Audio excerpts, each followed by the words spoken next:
అంతకంటే మరి శ్రేష్టమైన దాన్ని దేవుడు నిశ్చయంగా నీకు అనుగ్రహించబోతూ ఉన్నాడు. అవును, కొన్నిసార్లు ఈ ఉద్యోగం దొరుకుతుంది, ఈ ఉద్యోగం దొరుకుతుంది ఎంతో ఆశపడతాం. దొరికినట్లే దొరికి కొన్నిసార్లు మనకు దూరం అయిపోతుంది. తమ్ముడా, చెల్లి, దూరం అయిపోయిన ఉద్యోగాన్ని బట్టి, దూరం అయిపోయిన పెండి సంబంధాన్ని బట్టి, దొరికినట్లుగానే దొరికి దూరం అయిపోయిన అవకాశాన్ని బట్టి మనసులో కృంగిపోయి కూర్చొని ఉన్నావా? నీకు ఒక శుభవార్త. నువ్వు కోల్పోయిన దానికంటే మరి శ్రేష్టమైనది నా దేవుడు నీకు అనుగ్రహించబోతున్నాడు. ఏం కోల్పోయి కృంగిపోయిన మనసుతో ఉన్నావు? ఏది దూరం అయిపోయి గడిచిన రాత్రి పడక తడిచేటట్లుగా, తల కింద పెట్టుకున్న దిండు తడిచేటట్లుగా ఏ విషయంలో గడిచిన రాత్రి ఏడ్చావు?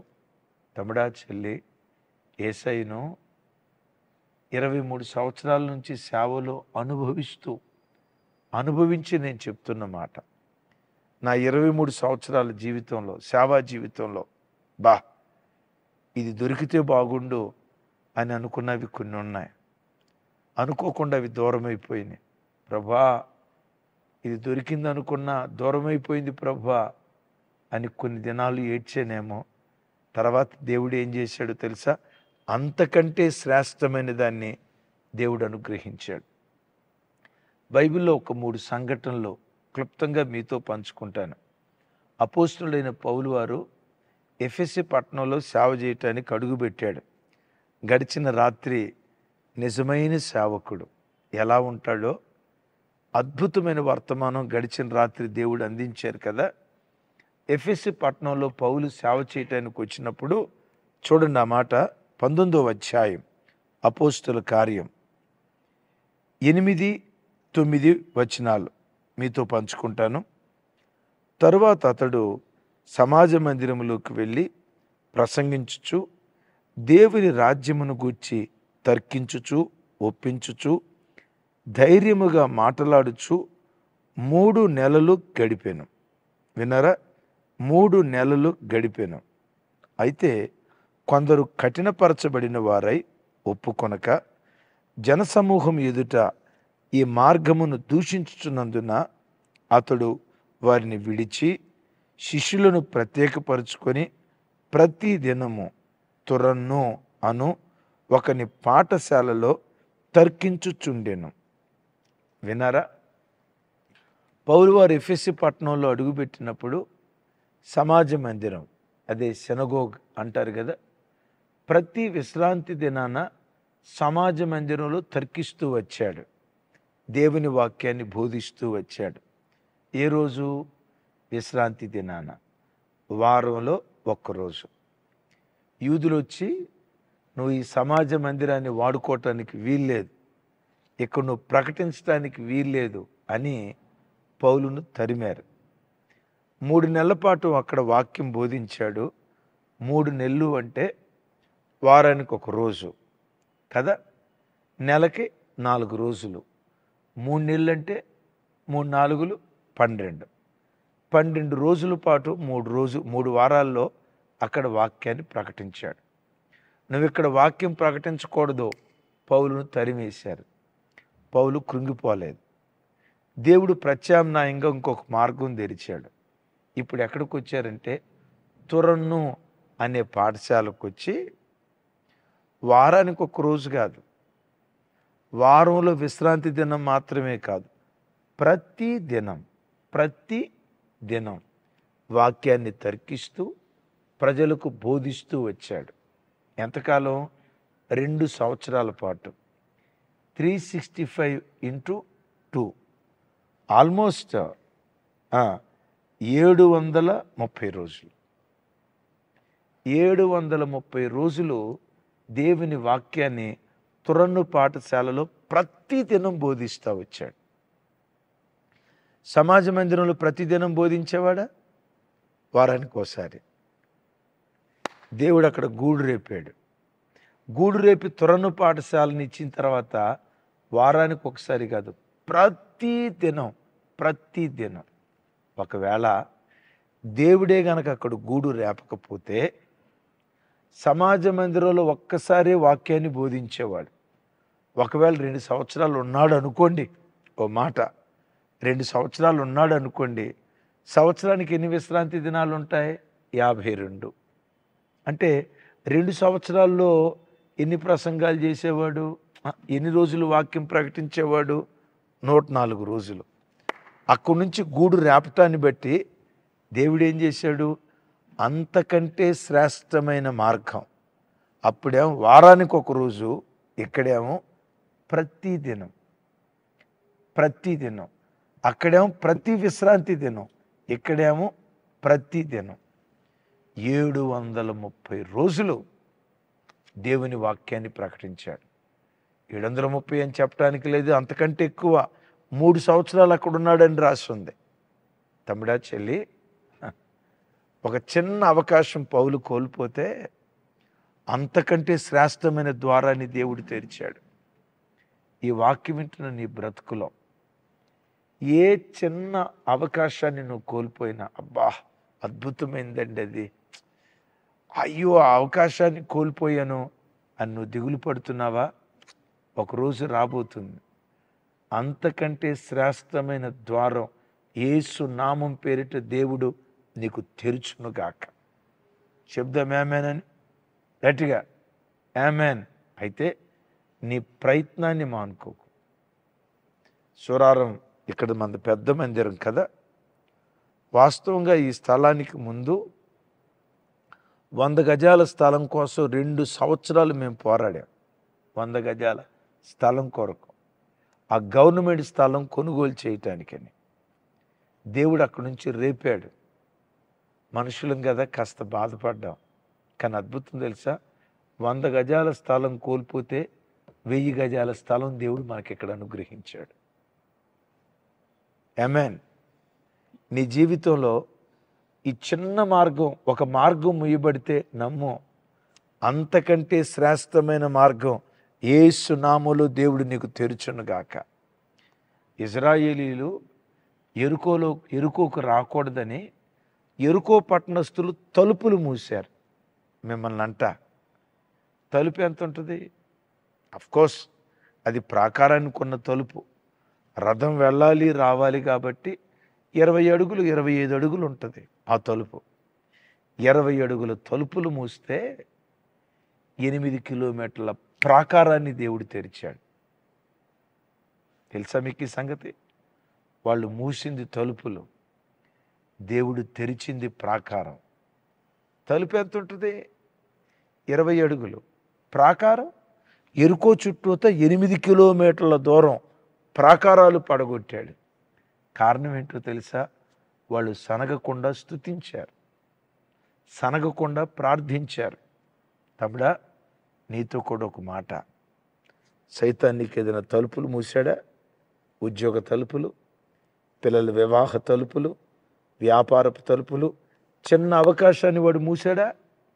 నమ్ము, వాడు తలుపులు మోస్తాడేమో.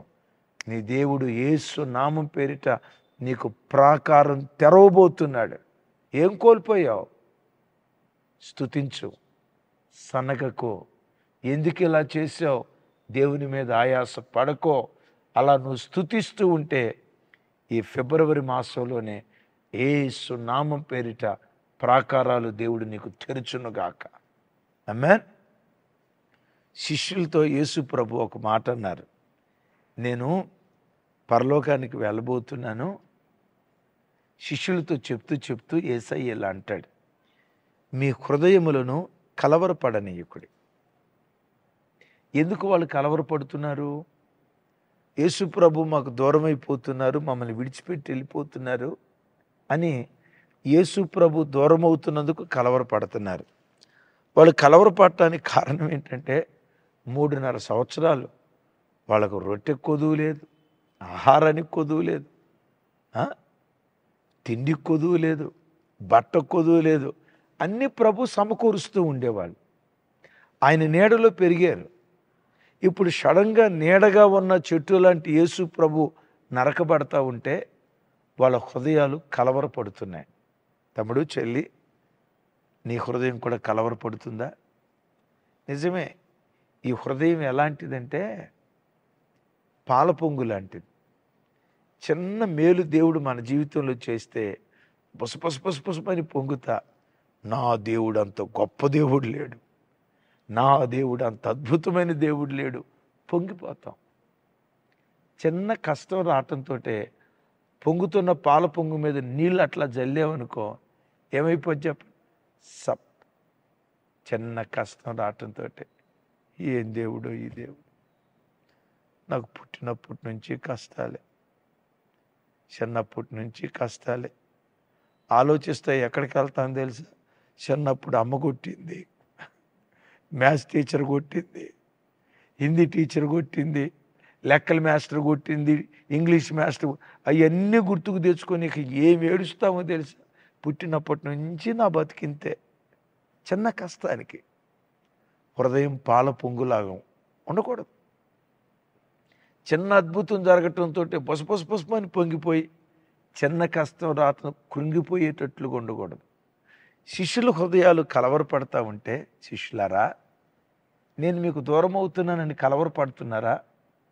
అంతకంటే శ్రేష్టమైన పరిశుద్ధాత్మను మీ దగ్గరకు నేను పంపించబోతున్నాను. పరిశుద్ధాత్ముడు మీ దగ్గరకు వచ్చిన తర్వాత నేనేమో మీతో ఉన్నా, పరిశుద్ధాత్ముడేమో మీలో ఉంటాడు. రైట్? నేను మిమ్మల్ని సత్యంలోకి నడిపించా, పరిశుద్ధాత్ముడు సర్వసత్యంలోకి నడిపిస్తాడు. నేను మీతో ఉండేది, మీతో 3.5 సంవత్సరాలే. పరిశుద్ధాత్ముడు విమోచన దినం వరకు మీతో కూడా ఉంటాడు. అంటే యేసయ్య, పరిశుద్ధాత్ముడు, ఏది శ్రేష్టం? ఇద్దరు శ్రేష్ఠులే. కానీ చూడండి, పరిశుద్ధాత్మ యొక్క శ్రేష్టత, యేసయ్య వారితో ఉన్నాడు, పరిశుద్ధాత్ముడు వారితో ఉన్నాడు, వారిలో ఉన్నాడు. పరిశుద్ధాత్మ దేవుడు వారిని సంపూర్ణ సత్యంలోకి నడిపించాడు. పరిశుద్ధాత్మ దేవుడు విమోచన దినం వరకు వారితో ఉన్నాడు. తమ్ముడా, కోల్పోయిన దానికంటే శ్రేష్టమైన పరిశుద్ధాత్మను శిష్యులకు దేవుడు అనుగ్రహించలేదా? ఒక్కసారి నా వైపు చూడు. నిరీక్షించారు వాళ్ళు వాగ్దానాన్ని మీద. ఆ వాగ్దానం మీద నిరీక్షించి 10 రోజుల పాటు పరిశుద్ధాత్మ కొరకు కనిపెట్టి ప్రార్థన చేశారు. పరిశుద్ధాత్ముడు కుమ్మరించబడలేదా? యేసయ్య ఉన్న దినాల్లో జరిగిన సేవ కంటే మహిమ కలిగిన పరిచర్య శిష్యుల ద్వారా దేవుడు జరిగించలేదా? ఈ ఉదయం వాక్యం వింటున్న నీ బ్రతుకులో కూడా నిరీక్షించు, నిరీక్షణ కోల్పోకు, ప్రయత్నం చేయి, ప్రయత్నాన్ని ఆపకు, సనగొద్దు, స్తుతించు. ఈ 3 పనులు నువ్వు చేయగలిగితే, దేవుని ప్రతినిధిగా ఈ ఉదయం చెప్తూ ఉన్నాను, ఏం కోల్పోయావో, కోల్పోయిన దానికంటే శ్రేష్టమైన దాన్ని నీ ఒడిలో దేవుడు వేయబోతున్నాడు. ఆ కుమార్తెకు మంచి సంబంధం జస్ట్ మిస్ అయిపోయింది, కలవరపడకు. అంతకంటే శ్రేష్టమైన సంబంధం నీ కుమార్తెకు నా దేవుడు అనుగ్రహించబోతున్నాడు. నిరీక్షణ కోల్పోకు. మంచి ఉద్యోగం, 30,000 రూపాయల ఉద్యోగం, అయ్యో నేను కోల్పోయా. రాగల కాలాల్లో 1,00,000 రూపాయల ఉద్యోగం నీకు ఇవ్వటానికి దేవుడు శక్తి కలిగినవాడు. ప్రతి విశ్రాంతి దినాన కూడుకునేవాడు. అయ్యో విశ్రాంతి దినం కూడుకునే అవకాశం కోల్పోయింది. దేవుడు ఏం చేశాడు? ప్రతిదినం కూడుకునేటట్లుగా ద్వారం తెరిచాడు. కోల్పోయిన దానికంటే శ్రేష్టమైనది నీ ఒడిలో నా దేవుడు వేయబోతున్నాడు. మరలా చెప్తున్నాను, ప్రయత్నం ఆపకు, పోరాడు, సనగొద్దు, స్తుతించు, నిరీక్షించు, ప్రార్థించు. ఈ 3 పనులు నువ్వు చేస్తే, చిన్న ద్వారం మూయబడితే విశాల ద్వారం నా దేవుడు నీకు తెరుచునుగాక. ఓ చిన్న అవకాశాన్ని కోల్పోతే అంతకంటే శ్రేష్టమైన దాన్ని నా దేవుడు నీకు అనుగ్రహించునుగాక. మీ కొరకు ప్రార్థన చేస్తాను. ఏం కోల్పోయారో, ఏం కోల్పోయి ఈరోజు వాక్యం వింటున్నారో, కోల్పోయిన దానికంటే శ్రేష్టమైన దాన్ని దేవుడు అనుగ్రహించినట్లుగా ప్రార్థన చేస్తాను. కళ్ళు మూసుకొని. తండ్రి, కోల్పోయిన దానికంటే ఎస్ శ్రేష్టమైన దాన్ని మాకు అనుగ్రహించే దేవుడు. పౌలయ్యకి ఇచ్చావు, ఎరుకో దగ్గర ఇశ్రాయేలీలకి ఇచ్చావు, పరిశుద్ధాత్మను కుమ్మరించి అపోస్తులకి ఇచ్చావు. ఈ వాక్యం వింటున్న బిడ్డల్లో అయ్యా ఎవరేం కోల్పోయారో, ఏం కోల్పోయి మీ వాక్యం వింటున్నారో యేసు నామం పేరిట కోల్పోయిన దాని కంటే శ్రేష్టమైన దాన్ని నీ పిల్లలకు ఈ దినమే మీరు అనుగ్రహించుదురుగాక. చక్కటి ఉద్యోగం కోల్పోయి ఏడుస్తున్న బిడ్డలు ఉన్నారు. యేసు నామం పేరిట అంతకంటే శ్రేష్టమైన ఉద్యోగం ప్రార్థనలో ఏకీభవిస్తున్న ఆ చెల్లికి, ఇదిగో ఈ తమ్ముడికి యేసు నామం పేరిట మీరు దయచేయుదురుగాక. ఆరోగ్యం కోల్పోయిన వాళ్ళు ఉన్నారు, ఆత్మీయత కోల్పోయిన వాళ్ళు ఉన్నారు, ప్రార్థనా జీవితాన్ని కోల్పోయిన వాళ్ళు ఉన్నారు, చక్కటి ఇంటిని కోల్పోయిన వాళ్ళు ఉన్నారు, చక్కటి ఆర్థిక స్థితిగతులు కోల్పోయిన వాళ్ళు ఉన్నారు. యేసు నామం పేరిట కోల్పోయిన దానికంటే శ్రేష్టమైన దాన్ని బిడ్డల ఒడిలో మీరు వేయుదురుగాక. మీరు అలా చేసినందుకు స్తోత్రాలు. ఈ వార్త మేము వినాలి. దైవజనుడా, మీ నోట నుంచి వచ్చిన మాట నా జీవితంలో దేవుడు స్థిరపరిచాడని ఈ శబ్దం ఈ నెలలోనే బిడ్డల నోట మేము విందుముగాక. మీరు అలా చేసినందుకు స్తోత్రం. ఆ కృపా వార్త మాకు వినిపించినందుకు స్తోత్రం. యేసు నామం పేరిట ప్రార్థించి స్తుతించి పొంది ఉన్నాం తండ్రి. తండ్రి అయిన దేవుని ప్రేమ, కుమారుడైన యేసుక్రీస్తు వారి దివ్య కృప, పరిశుద్ధాత్మ దేవుని సహవాసం మనకు సకల పరిశుద్ధులకు సదా తోడయుండి నడిపించునుగాక. ఆమేన్, ఆమేన్. Thank you. కృపా సమాధానాలు మనందరికీ తోడయుండునుగాక.